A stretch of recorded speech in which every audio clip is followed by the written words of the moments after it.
हरि ओं श्री गुरुभ्यो नमः।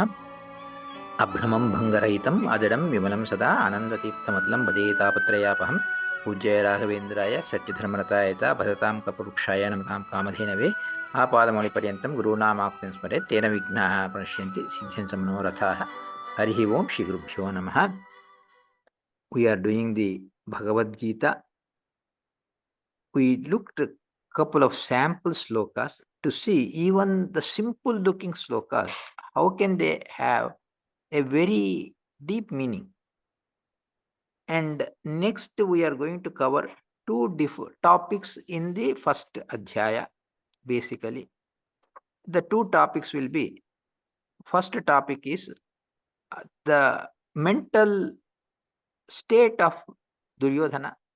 The second topic will be the mental state of Arjuna. So basically, the mano pravrutti, mano sthiti of Duryodhana and the mano sthiti of Arjuna, how they are there.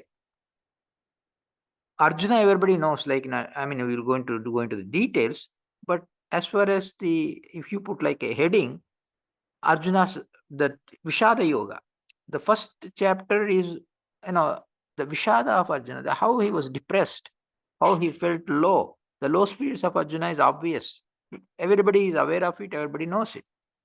But Duryodhana, surprisingly, two different views emerged. One view is that Duryodhana was in very high spirits, like in all the TV videos, movies, and whatever you might have seen. He comes and sees the horse and, oh, ours is a huge, big army, theirs is nothing. He talks like that. This is how a lot of people, very popularly grown idea, and uniformly, everywhere in the media, they have shown this. And I have sent the write up which the Vivek has forwarded. That write up actually deals with uh, the mental state of Duryodhana and refutes, basically takes away the wrong opinion that Duryodhana was in very high spirits. He talks so nicely about that. Because obviously, when we go deeper, like, if people who are interested can read through the document, I'm not going to cover whatever is in the document because that's very detailed and long analysis. I am going to talk only briefly about Duryodhana's mental state. And Duryodhana, he was not at all in high spirits, he was in low spirits. Why? Why was Duryodhana in low spirits? Means, no, the reasons are discussed there, but we just will tell how he went about it. How he, like Duryodhana, he has a lot of durabhimana or ego, self esteem, thinking high about himself, thinking low about people. Because of his general mentality, people tend, oh, here also he thought low about Pandavas and high about himself and his army. He is having a kind of elated thoughts.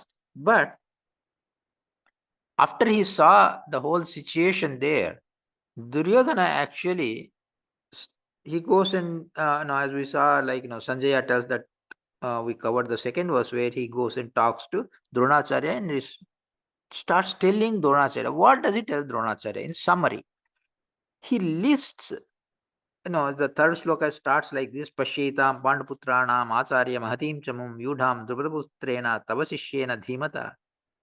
So he starts putting down the complaints instead of going to the chief of the army staff. Like Bhishma is made as the chief of the army, so he should go and talk to Bhishma, but he goes and talks to Drona. And because all the complaints he can level against Drona, look what you have done, look what you have done, look my position because of what you have done. This is what he wants to complain. So the complaint, why, when a person does a lot of complaining, does that mean that the person is in very high spirits, or does it mean the person is in low spirits? The one who complains is in low spirits only. If he's in high spirits, he's all about the world, high in the world feeling, I'm the greatest in the world feeling. There's nothing to complain. So throughout the entire speech of Duryodhana is nothing but complain after complain after complain to Dronacharya. So that's how he goes, and he basically first lists from, the huge army. He has 11 Akshahinis. Pandava's army is only 7 Akshahinis, little less. Of course, more than half, but still less than his army. And that is the situation. Then he keeps listing all the great warriors on Pandava's side. And he picks up the names in such a way that his complaint is very meaningful complaint. Hey, look, this, all the things, you are in a very bad, disadvantageous position. We are our entire army is in disadvantageous position.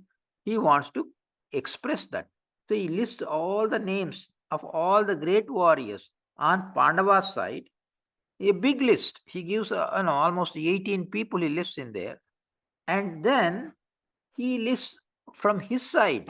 Okay, now you listen to me, my side, our side, people who are all the great warriors on our side. And from 11 Akshohin, from 7 Akshohinis, he lists 18 people. From 11 Akshohinis, his own army, he lists afterwards.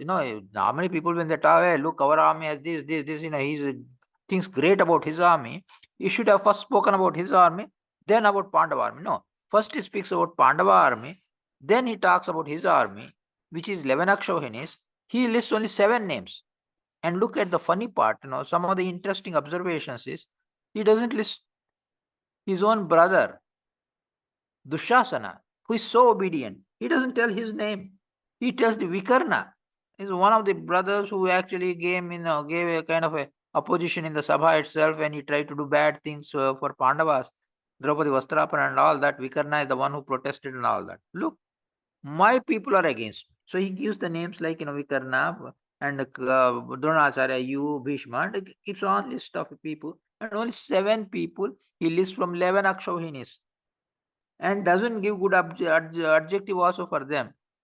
And then he gives the 10th sloka, where you have this bifurcation, where people who got the wrong, they talked wrong using that verse that he is in very high spirits. The people who understood that he is in low spirits interpreted this verse that speaks about his low situation. So I'll just read that sloka, that is 10th sloka. Aparyaptam tadasmakam balam bhishmabhirakshitam.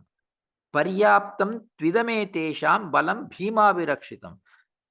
Looks, is not just for the sake of rhyming, he picked up Bhishma and Bhima, because Bhima is not the chief of the army here. Bhishma is the chief of the army. He should have said Dushtadyumna, but he says Bhima. Because Bhima, the word itself means Bhayankara.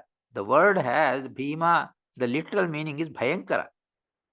So he's one meaning. The people who went with the wrong meaning, this sloka, 10th sloka, it means Paryapta and Aparyapta. These two words are contronyms, are Janus words. Basically, they have two opposite meanings. Same word, like Paryaptam means two different meanings. One meaning is limited. One meaning. Another meaning for Paryaptam is capable. Limited is, saying low about it. Capable, strong. It can accomplish. It is capable. It's very positive. Same way, Aparyaptam means, one meaning is, it's Aparyaptam. Look, it's huge, it's infinite. No limit, limitless. There's one meaning. Aparyaptam is not capable, incapable, because Paryaptam is capable, right? Aparyaptam is incapable. So the people who went with the wrong meaning, they said, look, Duryodhana is in very high spirits. He said, look, our army protected by Bhishma is limitless. And their army is nothing, is like a zero.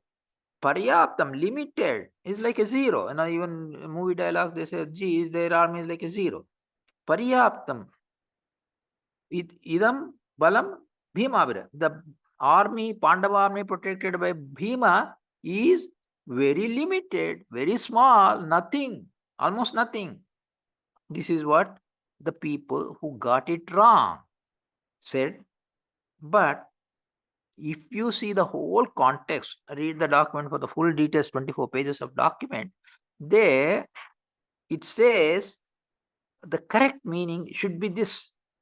Aparyaptam means, I said the other meaning, right? Aparyaptam means not capable. Look, our army is incapable of conquering the Pandavas.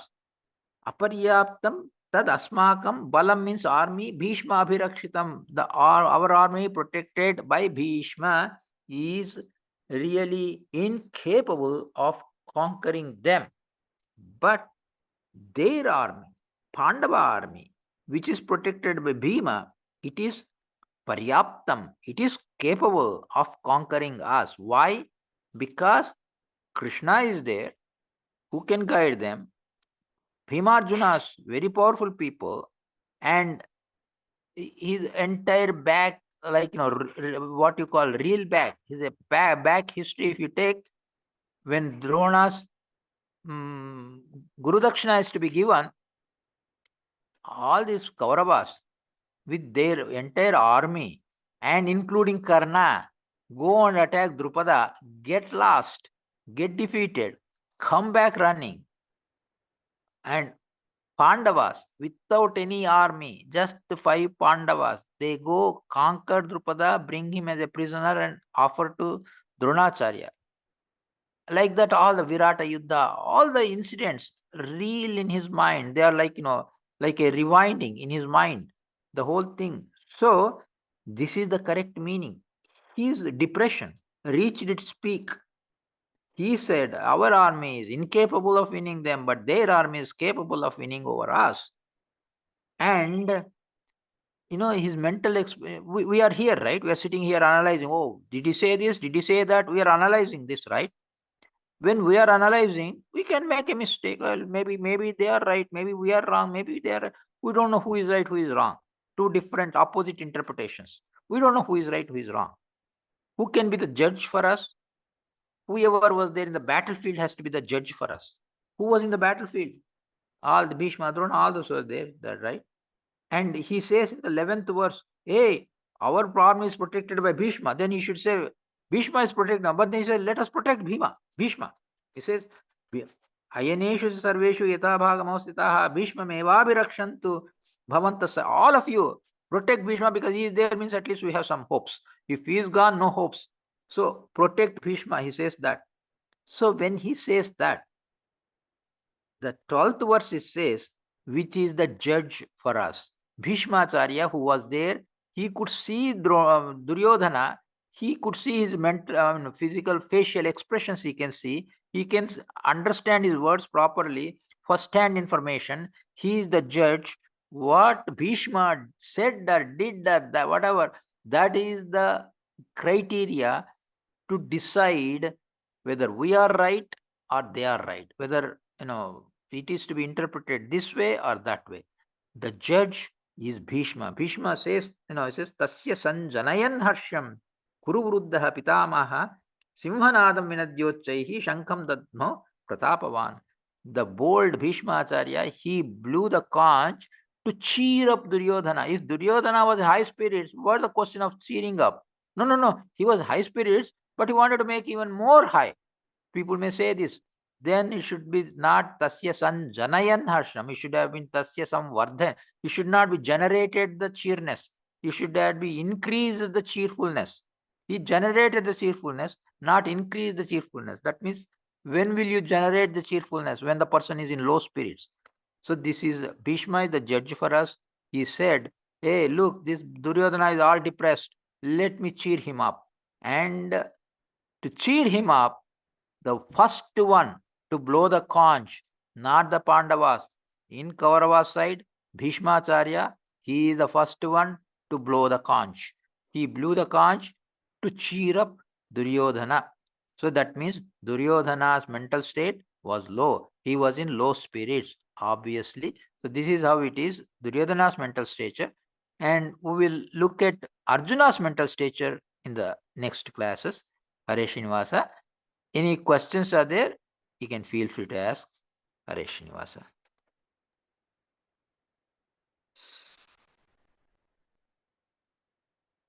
Dhanyavad Shri Keshavarao. Anyone has any questions? I do have a couple of questions that I want to ask. Sure. So one question is, you mentioned that he did not list his own brother Dusashana. Yeah. And instead he listed the name of his other brother Vikarna. Yeah. So why did he not list Dusashana? Is there any thought on why? Yeah. Yeah. The reason he did not say Dushasana is because he is comparing the two armies. He wants to tell all the weak points on his side, strong points on the Pandava side. Dushasana is a strong point. So Hmm. if he says Dushasana instead of Vikarna, if he says Dushasana, that means he is talking about a strong point. The low spirit justification will become a little, I mean, don't go away. It Hmm. become a little weaker. Hey, he said he's in a good spirit. He's saying Dushasana. He's not saying Dushasana. He's saying Vikarna. So Dushasana, if he says Dushasana, that means he's not in low spirits. Saying Vikarna, because what happened, in the Vastu Shabha, Hmm. when the Pandavas were defeated in the dice game, they dragged Draupadi to the Sabha, tried to disrobe her, very, very cruel and devilish action. Then Dusasana is the one who drags Draupadi to Sabha. Then Vikarna opposes it. Of course, Acharya is Dambika or whatever, but still, Vikarna openly says, "Hey, brother, Duryodhana, what you are doing is wrong. You have no right to do it. Stop this nonsense." So, Dussasana is doing as per Duryodhana, whereas Vikarna is opposing Duryodhana. He opposed Duryodhana. So, that means here he is mentioning Vikarna. That means, look, my fate, look at my fate. My opposer is on my side, my brother, my own brother. Vikarna is actually one of the brothers of Duryodhana, so among 100 brothers, he's one of them. He says, my own brother who opposed me, he is fighting on my side. I don't know. Maybe tomorrow he says, oh, you are wrong, Duryodhana, you did wrong. I'll go to Pandava's side. No guarantee. He may go to Pandava's side. He is unreliable. So that he wanted to say that. That means Vikarna is a weak point. Dushasana is a strong point. He Hmm. is mentioning all the weak points only. Hey, how come Drona, Bhishma are strong, right? He mentioned them. Bhavan, Bhishmascha. Oh, he mentioned Bhishma and Drona. No, he is treating them as weak points because Bhishma, Drona, no doubt. They are great warriors, but they're Pandava side. They always supporting Pandavas all the time. Hey, Duryodhana, you're wrong, Pandavas are right, you're wrong, Pandavas are right. Both Bhishma and Drona always support Pandavas only. So they are fighting on my side. They are also weak points. So he wanted to list all the weak points. Every soldier he listed on his side is a weak point.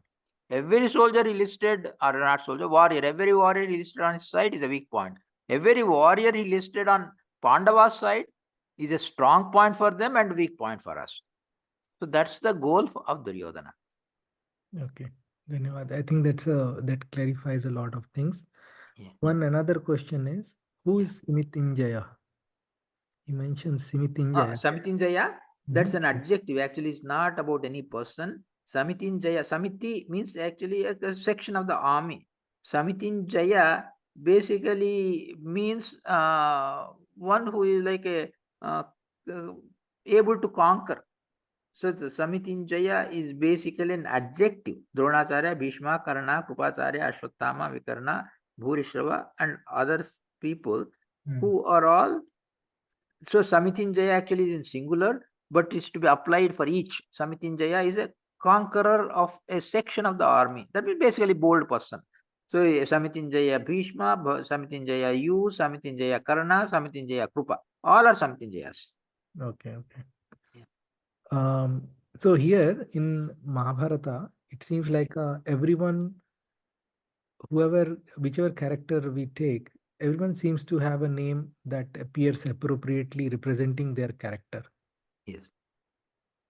How is it uh, that it's so appropriately, everybody is so appropriately named? Mm-hmm. It almost seems like it is like a it the from the it cannot be real, but it has the names have been appropriately chosen to Yes. represent the character Yes. in a work. Yes.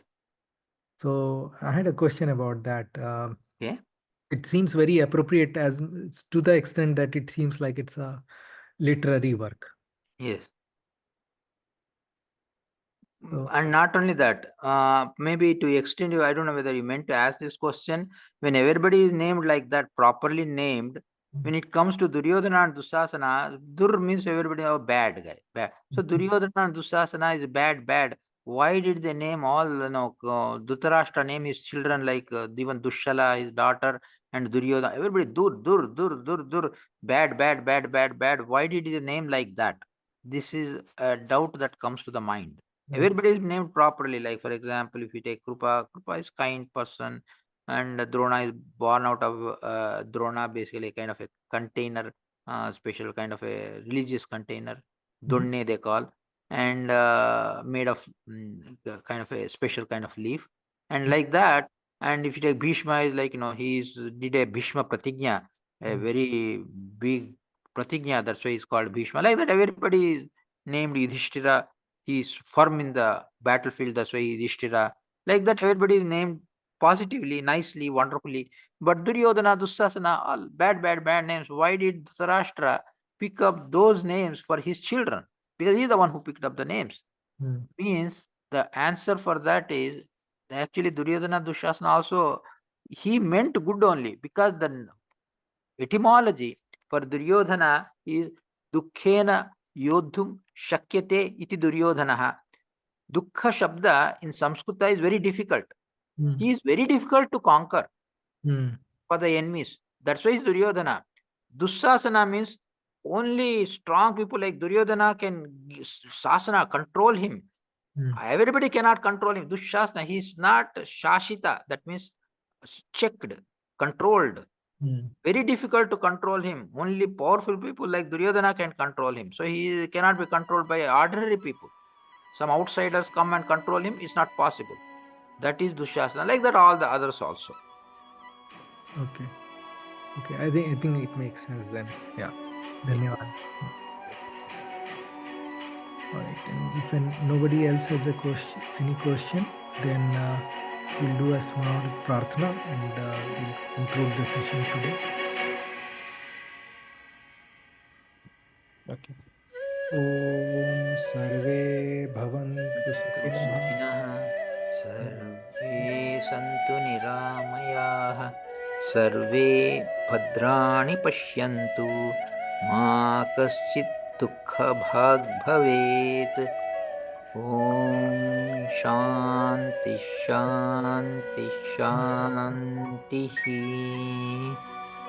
हरे श्रीनिवास साष्टांग नमस्कार. धन्यवाद श्री केशवराव. ಧನ್ಯವಾದಗಳು. ನಮಸ್ಕಾರ. ನಮಸ್ಕಾರ ಹರೇಶ್.